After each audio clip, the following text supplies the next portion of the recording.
오늘 국회 법사위에서 열린 조희대 대법원장의 청문회는 주요 증인들이 불출석하면서 사실상 맹탕으로 흘렀습니다. 민주당은 다음 달 예정된 대법원 국정감사를 하루 더 늘리고 사실상 조 대법원장의 청문회로 삼겠다는 방침입니다.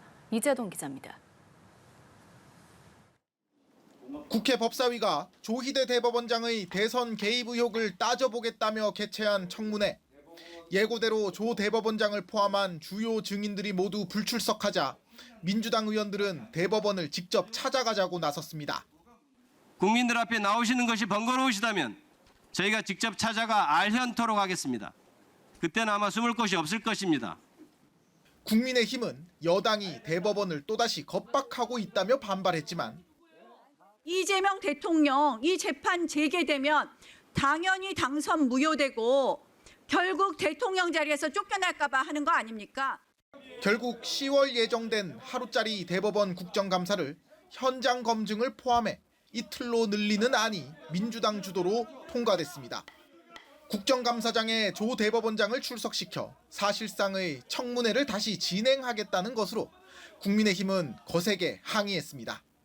근거 없는 주장을 면피해주기 위해 가지고 국회 법사위가 이런 시간을 허비하고 있는 것이 이게 정말 상식적인 일입니까?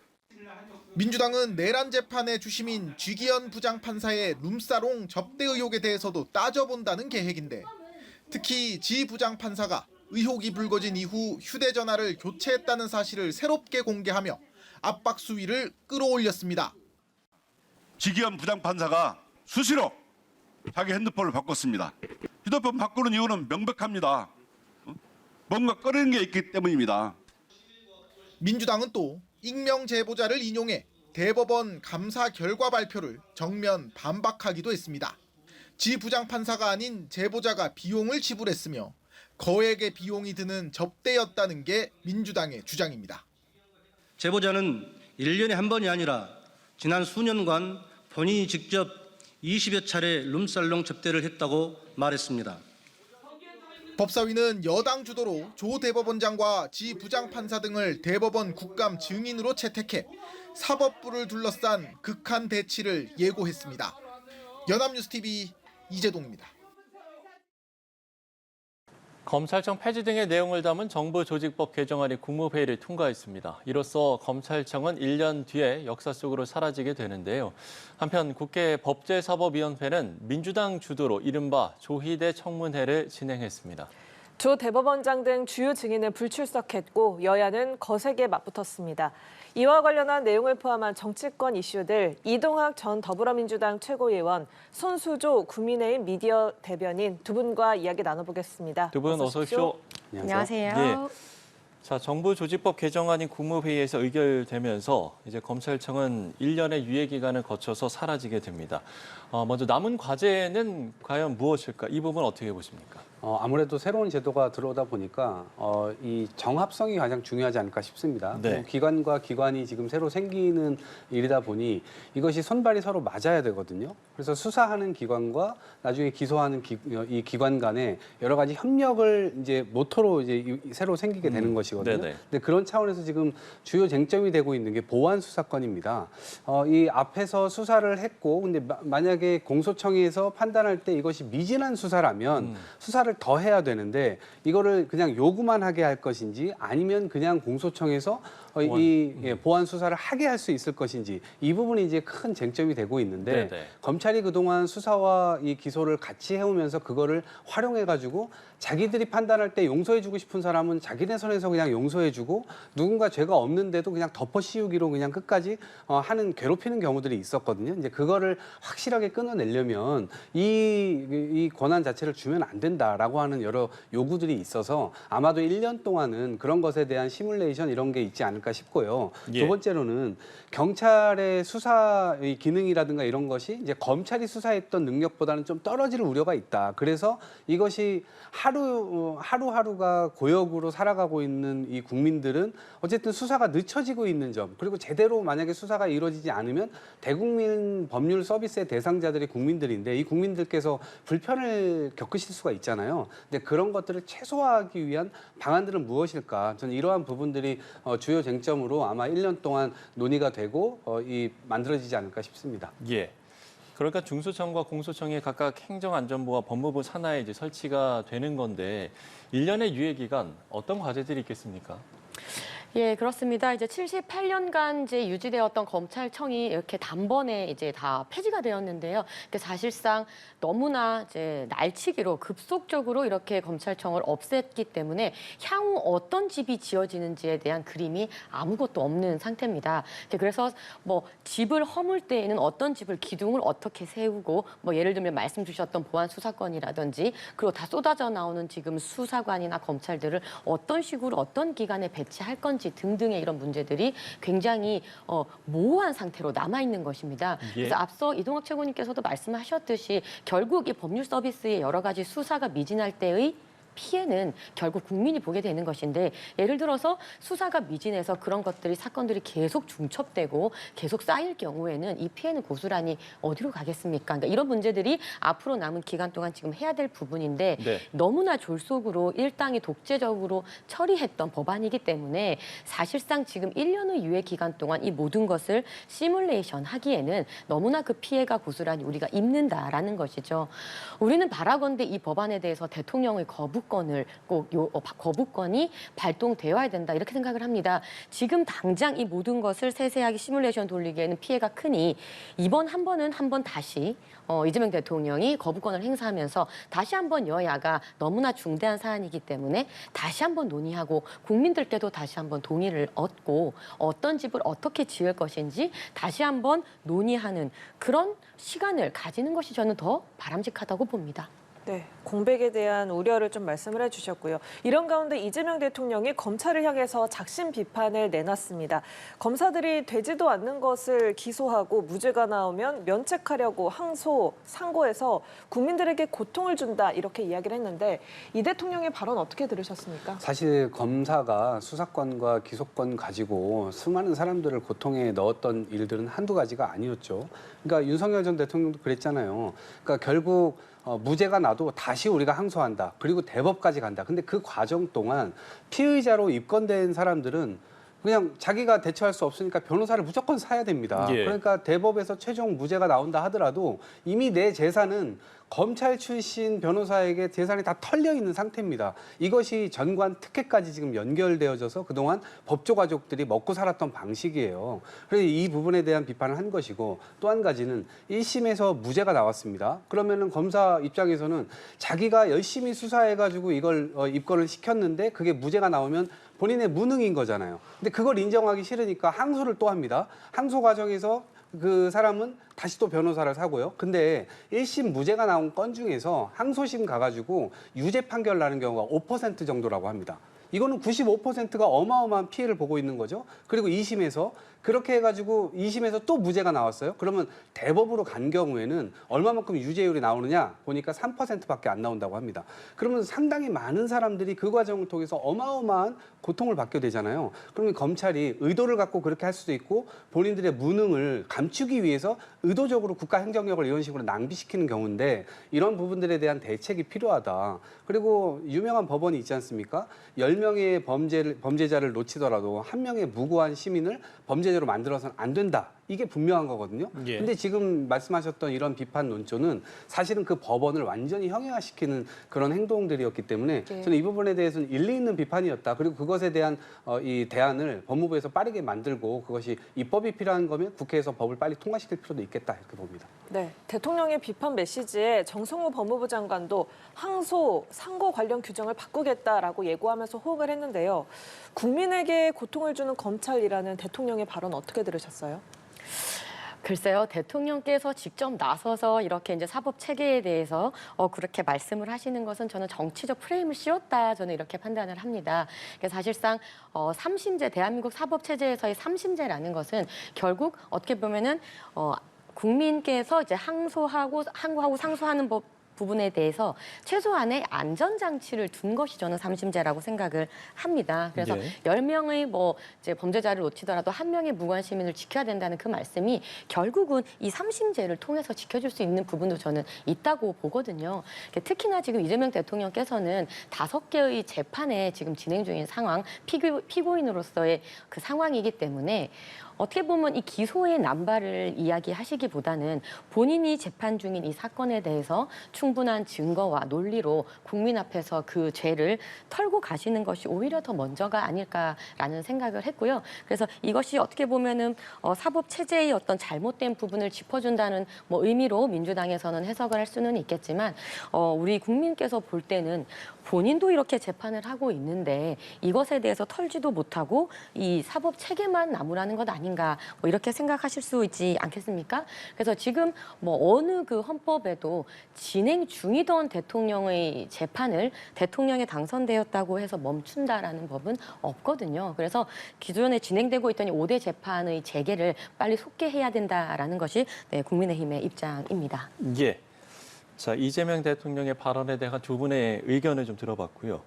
자, 이런 가운데 검찰청 폐지에 반발한 김건희 특검팀에 파견된 검사 40명 전원이 검찰로 조기 복귀시켜달라고 요청을 했습니다. 그러니까 지금 수사와 기소가 이제 분리되는 상황에서 특검에서만 검사들이 결합된 업무를 하는 건 모순이 아니냐, 이제 이런 입장인데요. 이 파견 검사들의 이런 이야기 어떻게 들으셨습니까? 저는 저분들이 도대체 무슨 논리를 가지고, 저분들이 법조인들 아닙니까? 지금 특검이라고 하는 것은 특검법이 만들어져서 특수한 아주 예외적인 법조항을 통해서 국회에서 통과돼가지고 그 법의 근거에서 지금 진행되고 있는 거거든요. 예. 그러니까 지금 이 수사권과 기소권 분리라고 하는 이 검찰청법 폐지는 전혀 다른 법이에요. 근데 그 법을 지금 이 법에다가 섞어가지고 자신들의 이 행위, 자신들의 어떤 처우 이런 것들이 지금 모순되니까 우리는 이걸 할 수 없다라고 생각하는 것 자체가 상상하기 어려울 정도로 저는 이해하기 어려운 행동이다라고 생각을 하고요.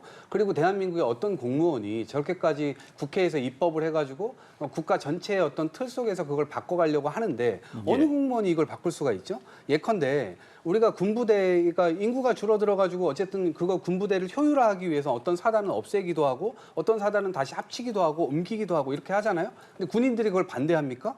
반대할 수가 없는 거잖아요. 국가 전체적인 종합적 그림 하에서 국회에서 입법이 필요한 게 있으면 입법으로 처리하는 것이고 행정부가 행정권을 활용해서 그렇게 하는 것인데 그것을 본인들이 반발을 한다? 저는 이해하기 어렵고요. 더더군다나 지금 특검법에 의해서 본인들이 나가 있는 것 아닙니까? 그러면은 국가 고시에 임용이 될 때 국민들을 위해서 자신들은 충실하게 하겠다라고 선서하고 지금 하고 있는 것인데 무슨 특별한 이 팀인 것처럼 국가적으로 어떤 국가법이나 이런 것들을 예외적인 경우인 것처럼 아주 특수한 계급들처럼 본인들을 스스로 그 지위를 그렇게 생각하고 있는 것이 아닌가. 저는 그런 면에서 국민들께서 이러한 반발이나 이런 것들에 대해서는 공감하기 어려우실 것이라 보고요. 이 지금 주어진 역할과 임무에 충실하셨으면 좋겠다 이런 말씀드립니다. 예. 그러니까 특검법에 의해서 지금 공무 수행을 하는 그런 이제 검사들의 좀 비판적인 시각을 이야기를 해주셨거든요. 네, 반론하시겠습니까? 예, 지금 검찰청 폐지, 그러니까 공소와 기소를 분리하는 이 정부 조직 개정안의 모토가 결국은 이 수사와 기소를 분리하자는 것인데 특검은 뭐 특검법을 말씀하셨지만 현재로서는 이 수사와 기소를 같이 한 몸으로 하고 있는 것이 지금 특검 아니겠습니까? 그러니까 지금 검찰청을 폐지하고 정부조직법을 개정하는 것의 모토와 완전히 배치되는 것이죠. 그러니까 특검을 하면 할수록 지금 법률 개정되는 것과는 완전히 배치되는, 하면 할수록 법을 어기는 코미디 같은 상황이 발생한 것입니다. 그렇기 때문에 지금 김건희 특검 40명 전원이 지금 맡은 일은 마무리하겠지만 지금 우리가 계속 이렇게 한다는 것은 지금 정부가 검찰청을 폐지하는 그 모토와는 완전히 배치되기 때문에 할 수 없다라고 보이콧하는 것 아니겠습니까? 그래서 하면 할수록 법을 어기게 되는 코미디 같은 상황이기 때문에 이들로서 사실은 어쩔 수 없는 상황이지요. 우리가 1930년대 나치 시대를 한번 돌이켜보면은 이 정권이 사법부를 정치적인 논리로 압박했을 때 그때 독재와 전체주의가 시작됐습니다. 그런 비슷한 기시감을 지금 좀 갖게 되는 것이 우리 지금 뭐 현역에 있는 검찰 그리고 국민들의 시선이 아닐까 생각이 듭니다. 저는 짧게만 제가 반박을 좀 드리면 기존의 수사와 기소를 붙여놨었기 때문에 그거를 활용해가지고 뭐 용서해주고 싶은 사람 용서해주고 벌 주고 싶은 사람 벌 주고 이런 것이 지금 검찰의 특권이었단 말이에요. 근데 그 근간을 어쨌든 분리시키자라고 하는 것이고 특검이라고 하는 것은 저는 이 법과 관계없다. 특검은 정말 무서운 거예요. 왜냐하면 수사와 기소를 다 같이 할 수 있는 권한이 있습니다. 그리고 1년 뒤 유예가 된다 하더라도 1년 뒤에 그 법은 그 법대로 가는 것이고 거기에서 제대로 되지 못하는 것들은 또다시 특검법으로 얼마든지 법을 만들어서 하는 거기 때문에 기존의 것과 예외를 만들어서 그 예외를 법으로 조항으로 만들어가지고 하는 것이기 때문에 저는 그게 큰 문제가 되지 않는다. 심지어 1년 뒤에 유예된 이후에 이 법안이 시행된다 하더라도 그때 가서 특검도 저는 여전히 유효하게 그 권한을 그대로 행사하게 할 수 있다. 그럼 왜냐하면 때에 따라서 필요하면 필요할 때마다 법을 만들어서 하는 것이기 때문에 이것이 위법적인 것도 아니고 뭐 어떤 법을 어기게 되는 그런 경우는 더더욱 아니다 이 말씀드립니다. 네, 알겠습니다. 주제를 좀 바꿔보겠습니다. 여야는 조희대 한덕수 회동 의혹을 두고 열린 국회 법사위 청문회에서 조희대 대법원장의 불출석을 두고 충돌했습니다. 관련한 여야 발언 듣고 오겠습니다. 가짜 유튜브 뉴스를 기반으로 한 청문회에 안 왔다는 이유로 대법원 청문회를 하루 더 한다? 이건 뭐 정치 보복입니까? 불출석 사유서도 아니고 출석 요구에 대한 의견서라며 불출석 이야기를 합니다. 불출석이 사유가 제대로 되지 않으면 법적 처벌 있다는 거 알고 있죠? 네, 조희대 대법원장이 청문회에 불출석한 가운데 여당은 다음 달 대법원 국감 일정을 추가하기로 의결했습니다. 조 대법원장이 청문회에 나오지 않겠다면 대법원에 직접 찾아가겠다는 건데 국민의힘에서는 이를 두고 입법부에 의한 내란이다라고 규정하고 사법부를 겁박하고 있다라고 주장하고 있습니다. 좀 이 상황 어떻게 보십니까? 우선 첫 번째로 짚어야 될 것은 조희대 대법원이 국민들 앞에서의 어떤 신뢰가 지금 붕괴되고 있는 그 지점에서 본인들 스스로가 아무런 해명과 제대로 된 소명을 못 해놓고 있다. 요게 이제 하나 짚어야 될 거고요. 두 번째로는 지금 입법부에 의한 내란이라고 얘기를 했는데 사실상 민주당이 지금 내란을 일으키고 있다는 주장으로 국민의힘이 한 것 같아요. 그런데 보세요. 지난 겨울에는 대통령을 필두로 한 행정부 그리고 군과 경찰이 내란을 일으켰어요. 근데 그때 그 내란의 밤에 사실상 국민의힘 의원들이 대다수가 사실을 그것을 그냥 용인하는 듯한 그 태도, 아무것도 하지 않음으로 인해서 부작위한 것 아니겠습니까? 그러니까 그런 측면에서 오히려 그 내란을 옹호했다라고 하는 비판을 지금까지 받고 있어요. 그런데 삼권 분립이라고 하는 것은 서로가 견제할 수 있게 만드는 거잖아요. 그렇기 때문에 이 사법부에서도 의원들이 뭘 잘못하거나 입법부가 뭘 잘못해도 그러면은 영장을 발부합니다. 그럼 영장 발부되면 입법부 인사를 할지라도 입법권을 침해했다 이렇게 얘기하지 않습니다. 가요. 사법부가 부르면 갑니다. 근데 거꾸로 그럼 입법부는 그런 권한이 없습니까? 있습니다. 국회법 37조에 다 불러가지고 물어볼 수 있고 청문회할 수 있고 다 그렇게 돼 있습니다. 특히나 국정감사 이거는 누구든지 입법부를 제외한 대한민국의 모든 기관들을 사실상 그 기관장들 다 불러서 조사할 수 있고요. 심지어 헌법재판소장까지 부를 수 있는 게 입법부의 권한입니다. 근데 그 권한에 따라서 지금 하고 있는 것인데 본인들은 삼권 분립 위배다. 우리 삼권 사법부의 어떤 권한을 침해하는 거다라고 거기에 지금 숨어가지고 얘기를 하는 건데 그거는 거꾸로 지금 알고 있는 거예요. 그렇기 때문에 오히려 지금 사법부라고 하는 것은 성역이 아니고요. 서로 견제와 균형의 원리에 의해서 지금 법적인 이 조치를 통해서 지금 하고 있는 것인데 그거를 본인들이 지금 잘못했기 때문에 국민들 앞에 나서서 할 말이 없기 때문에 지금 자꾸 숨고 있는 듯한 그런 모습으로 보이고요. 오히려 이것을 옹호해주고 있는 국민의힘 의원들이 입법부에서 과연 그 내란의 밤에 무엇을 했었는가 그거를 한번 돌아보면 지금 역시도 이렇게 약간 식민지 지배당하는 듯한 그런 느낌으로 국민들 앞에 사실 좀 창피한 모습이라고 생각합니다. 네, 사법부를 침범하는 것이 아니다라는 말씀을 해주셨고 다음 달 국정감사지만 일정을 하루 늘리면서 사실상 조희대 대법원장의 청문회가 될 거다라는 관측이 나오는데요. 네, 이동학 최고님께서 말씀 주신 대로 그렇게 참 잘 지켜지면 얼마나 좋겠습니까? 그런데 지금 진행되고 있는 국회의 어떤 사정이나 이런 것들이 일당의 독재, 입법 폭거들이 너무나 자행되고 있고 협치가 완전히 지금 상실된 상황 아니겠습니까? 사실상 조희대 대법원장에 대해서는 이재명 대통령의 그 유죄 취지 파기환송된 부분에 대한 보복성, 이 정치 청문회다라는 해석이 많지요. 왜냐하면 그런 이런 이제 오해를 받지 않으려면 이재명 대통령이 지금 진행 중인 5개 재판에 대해서 본인께서 완전히 털고 이런 이야기를 한다면 그 누가 이렇게 오해를 하겠습니까? 근데 마치 오비 일학이라고 까마귀 날자 배 떨어진다고 본인이 지금 재판 중인 상황에 있는 그 정권의 여당이 이렇게 밀어붙이고 대한민국의 사법 수장인 대법원장을 이렇게 국회에 불러 세워서 이렇게 청문회를 한다는 것은 그 자체가 정치적인 쇼다라고밖에 보여지지 않습니다. 그것마저도 증거라고 나오는 것이 유튜브 조작, AI로 조작된 녹취록을 국회의원이 틀면서 이것을 증거라라고 지금 몰아붙이는 건데요.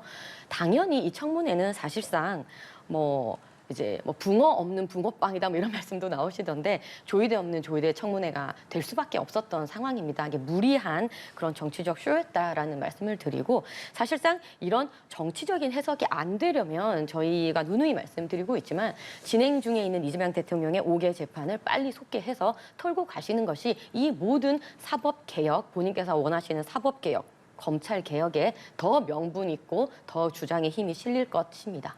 예.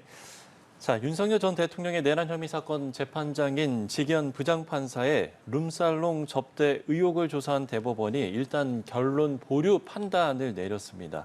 현재까지 확인된 사실관계만으로는 이 직무 관련성 인정되기 어렵다. 이런 이유를 들었는데 이 판단은 어떻게 보세요? 그러니까 대법원이 지금 이 자정작용 자체가 지금 무너진 것이 아닌가라는 생각이 들고 아마 이 조사도 지기현 판사의 일방적인 주장만 듣고 그냥 끝내지 않았을까라는 생각을 해봅니다. 왜 그러냐면 지기현 판사가 지금 휴대폰 2번 바꾼 걸로 나오거든요. 지금 왜 언제 바꿨냐면 2월 4일 날 구속 취소 청구가 윤석열 전 대통령으로부터 됩니다. 그 직후에 바로 휴대폰을 바꿨어요. 그럼 그 휴대폰 바꾸기 전에 어떠한 모종의 일들이 있지 않았을까라는 의심을 당연히 해볼 수 있는 대목이고요. 그로부터 한 달 뒤에 구속기간이 날이 아닌 시간으로 바꿔서 그냥 풀어줘 버렸단 말이에요. 그럼 여기에 이제 연결관계가 있는 거 아니냐라는 당연히 의혹이 있는 것이고 두 번째로는 5월 14일에 유흥업소 접대 의혹이 있다는 주장이 이제 제기가 됐습니다. 그날 바로 핸드폰을 바꿉니다. 그러면 도대체 왜 그것도 새 걸로 바꿨거든요. 새 걸로 바꿨는데 지금 3달 만에 다시 새 걸로 다른 새 걸로 바꾼 거예요. 최신형 기종을 도대체 왜 바꿨을까? 이런 문제 제기가 있을 때마다 그럼 이것을 과연 이 대법원에서 제대로 조사했는가? 여기에 대해서 의문이 남을 수밖에 없는 것이고요. 오늘도 누군가 또 국회에서 이 기자회견을 했는데 지금 지기현 판사의 말과는 다르게 20번 넘게 지금 접대를 했다라고 하는 사람이 지금 제보자가 나타났다는 거 아닙니까? 그러면 저는 이것이 어찌됐건 국민들이 기회를 주고 있는 것인데 대법원이 이것을 자정작용할 수 있는 어떤 그런 노력조차 지금 제대로 안 하고 있는 거 아니냐. 그래서 공수처가 지금 수사 중인데 공수처에 지금 다 떠맡겨 두고 있는 것 아니냐. 만약에 공수처에서 지금 제가 볼 때는 수사검사나 수사관들이 충분하지 않기 때문에 이 속도가 지금 빠르게 나지 않고 있고 지금 윤석열 전 대통령의 재판이 진행되고 있다는 점에서 또 다른 정치적 논란을 일으킬까 봐 공수처도 좀 조심하고 있는 것 같은데 이런 식으로 밀어버리게 되면 사법부에 대한 이 신뢰를 다시 올리기에는 전 대단히 어렵다 이렇게 생각합니다. 예. 의혹이 남는 상황인데 대법원이 지금 자정 기능을 상실한 게 아니냐 이런 말씀인데요. 국민의힘 입장 들어보죠. 네, 지금 이토록 사슬퍼런 사법 장악이 자행되고 있는 현 상황 속에서 대법원이 이렇게 혐의가 없다라고 나온 것은 없는 것이라고 저는 봅니다. 사실상 내용을 들여다보니 당시 지부장 판사 재판부에 그 당시에는 진행 중인 재판이 없었다라는 것이고요. 그리고 최근 10년간 그 동석자가 맡은 사건도 없었다라는 것입니다. 그래서 직무 관련성이 인정되지 않는다라는 것인데요. 지금 민주당에서 말하고 있는 제보라는 것이요. 결국 저는 이 민주당이 말하는 제보라는 것을 얼마나 믿을 수 있을까. 민주당의 제보는 이때까지 여러 번 헛발질을 한 경우가 많았죠. 가령 예를 들면 지난 청담동 술자리 의혹에서의 김의겸 의원님의 헛발질, 그리고 이번에 조희대 대법원장의 어떤 회동설에 대한 AI 조작 그 제보도 헛발질. 그렇기 때문에 굉장히 민주당의 제보는 양치기 소년 같은 게 믿지 못한 것들이 있기 때문에 이 지금 제보라는 것도 좀 믿지 못할 것이다라는 것이고요. 그래서 결국 저는 민주당이 이런 마치 룸살롱 이런 술자리 의혹 이런 것을 굉장히 좀 의혹을 제기하는 걸 좋아하는 것 같은데 예전에 이재명 대통령이 성남시장 시절일 때 시루코라는 유흥주점에 들어갔다는 의혹이 있습니다. 이거는 왜 제기를 안 하는지 모르겠는데요. 이게 2024년 성남FC 4차 공판에서 이 시로코라는 술집에 유흥주점에 들어들었다는 것이 의혹이 제기됐었고 법원에서 증인이 증언을 한 바가 있죠. 근데 하지만 이것에 대한 의혹이 좀 해결되지 않았는데 그러니까 당시 성남 대장동 재판과 관련된 일당들이 이곳에 드나들었고 이 시로코라는 주점이 접대부 문제로 불법 유흥주점으로 돼서 영업 정지까지 받았다는 것 아닙니까? 그러니까 믿지 못할 제보에 자꾸 그런 의혹을 제기하기보다는 법정에서 증언까지 나온 이런 의혹에 다시 한번 팩트 체크를 해보시고 점검을 해보시는 것이 좋지 않을까요? 네. 네. 한편 김현지 전 총무비서관의 보직 변경을 두고도 정치권이 시끄럽습니다. 국민의힘에서는 국정감사 회피 꼼수라는 공세를 이어갔고요. 민주당은 과대망상적인 주장이다라고 맞받았는데 이 공방은 어떻게 봐야겠습니까?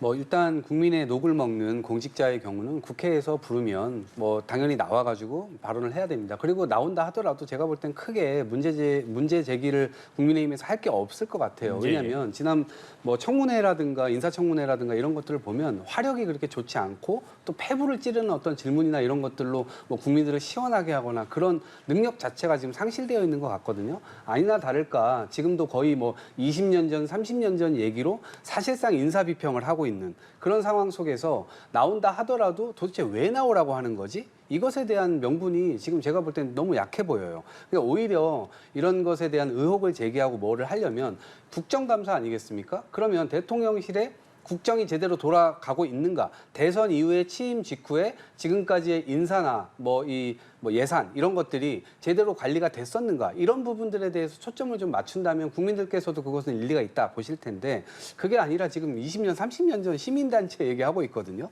그런 점에서 대단히 정략적이다 이렇게 말씀드립니다. 네, 국민의힘의 입장도 들어보겠습니다. 김현지 이분이 총무비서관이었습니다. 지금은 보직 변경이 됐는데요. 네. 총무비서관이라고 하는 것은 대통령실의 예산을 관장하는 직책이죠. 그렇기 때문에 단 한 번도 총무비서관이 국감에 안 나온 적은 없습니다. 사실상 국민의힘 입장에서는 당연히 나오는 총무비서관이었고 그닥 관심도 없었는데 갑자기 안 나온다고 해서 오히려 관심을 가졌던 부분이긴 합니다. 그래서 갑자기 총무비서관이었던 김현지 씨를 국감에 굳이 안 나와도 되는 이제 부속 실장으로 자리를 변경하면서 국감에서 빼주기 위해서 이렇게 보직 변경을 한 것 아니냐라는 의문을 품게 되었죠. 근데 그렇게 하면서 한번 들여다봤더니 이분께서는 뭐라고 할까요? 이제 녹취록 사건, 그러니까 그 성남시청에 있는 뭐 파일을 지워라라고 했다는 녹취록, 뭐 하드를 교체할 것이다. 그러니까 성남시청의 어떤 증거를 유기하는 것과 같은 그런 녹취록이 터져 나오고요.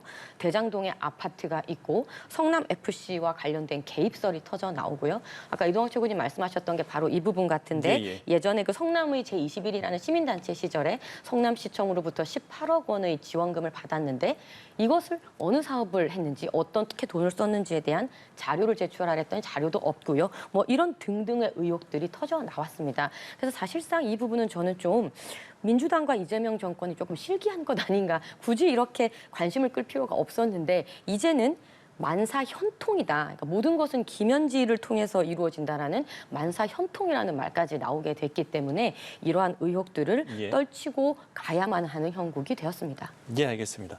자, 이동학 전 더불어민주당 최고위원, 손수조 국민의힘 미디어 대변인 두 분과 이야기 나눠봤습니다. 오늘 말씀 고맙습니다. 고맙습니다.